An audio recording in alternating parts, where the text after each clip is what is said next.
لأ، ما فكّرتش خالص في الخوف ده، ما جاش جوايا نهائيًا يعني، لا أنا ولا غيري ولا كل اللي م ال ال ال م ولا منة شلبي ولا أستاذ صادق الصباح ولا إلهام شاهين، ما حدش فينا كان خايف ولا حتى فكّر في الخوف يعني. يعني ده شيء اتسألته بعد ما خلّصت المسلسل وما كنتش مدركاه، أنا ما كنتش خايفة خالص. أنا باتكلّم عن حاجة واجعانا كلّنا. أولًا أنا مُعتزة بديني جدًا، وحاسة إن دول بيلوثوا جمال ديني وحقيقة ديني. بيستغلوا اسم الإسلام وبيستغلوا ربنا، استغفر الله العظيم يا رب، إن هم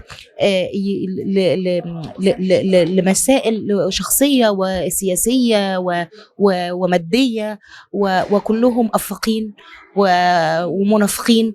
وكنت حاسة إن ده دوري، أنا مولودة في الوقت ده وأنا عشت الإرهاب ده من وأنا طفلة. إحنا في إرهاب وفي الاحتلال وفي كل ده. فأنا حسيت إن أنا كمخرجة وكفنانة إن أنا ده دوري، إن أنا أتكلم عنهم، إن أنا أفضحهم، إن أنا أحكي حكاية الحقيقة إن هي حقيقية.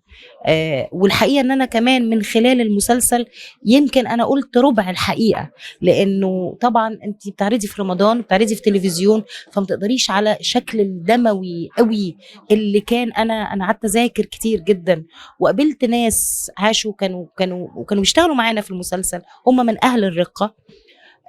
وعاشوا الفترة دي، وقابلت ناس كانوا من داعش وهربوا وجم على لبنان، قابلته وقعدت معاهم وحكيت معاهم ازاي هم عملوا لهم غسيل مخ.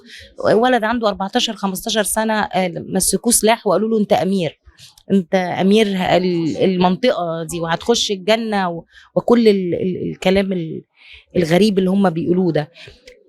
لأ، الخوف أنا ما يعني الخوف ده مش عشان أنا شجاعة، بس الخوف ده الواحد لمّا يفكّر واحدة، واحدة الواحد يقول الحقيقة إنه قدره موجود ومصيره ربنا كاتبه.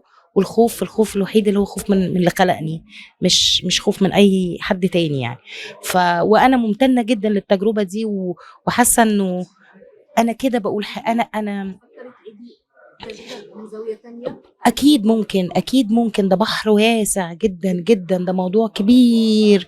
هتحكي إيه والّا إيه والّا إيه. يعني أنا في الآخر كنت باتكلم عن رقة اللي هي منطقة في سوريا استولوا عليها الدواعش، وكانوا مستولين على جزء من العراق ودمروا الدولتين. و و وبس مصر برضه عانت من الإرهاب والموت والإنسان اللي يدّي نفسه الحق إنه يقتل بني آدمين أبرياء لمجرد إنه متخيل إن هو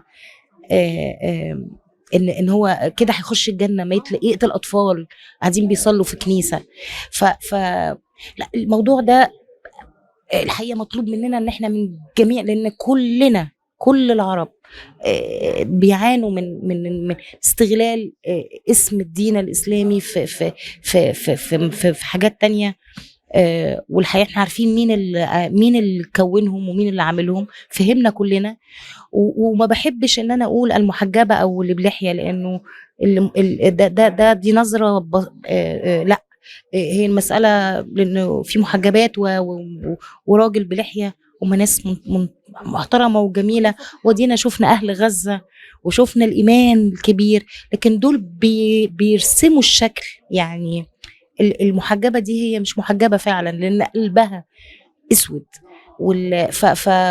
هي مش مسألة لحية وحجاب، هي مسألة بني آدمين، لإنه أنا باحترم أي حد عايز الحُر اختياراته الشخصية اللي عايز يعملها. والحجاب ده يعني ما هي الراهبة محجبة يعني، لكن هو استغلال الشكل واستغلال اللبس عشان يقنعوكِ إن هم فوقِك يعني.